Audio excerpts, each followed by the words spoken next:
কোরআনে আছে জাহান্নামী জাহান্নামে ফেলবার পরে আল্লাহর কাছে ভীষণ আযাবে আগুনে আল্লাহর কাছে তিনটা জিনিস চাইবে।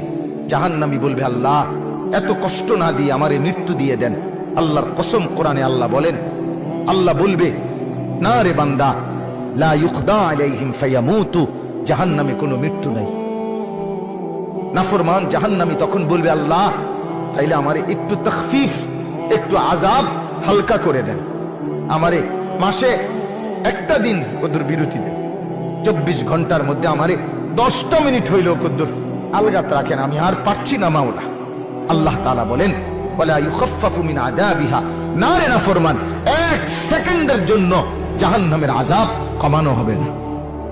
3 নাম্বার, নাফরমান বলবে, আল্লাহ তাইলে আমারে দুনিয়ায় একটু ফেরত যাইতে দেন, আমি নেক আমল করব এবার গেলে।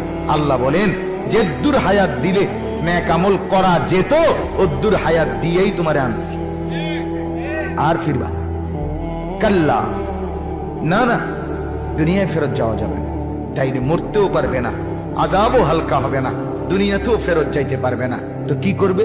ক্বাল ইখসাউ ফিহা, আল্লাহ বলেন, ইখসাউ ফিহা, তুমি নাফরমান জাহান্নামের মধ্যেই পড়ে থাকো, ওয়ালা তুকাল্লিমুন, আর কোনো কথা বলবি না, শুধুই আযাব ভোগ করতে থাকো।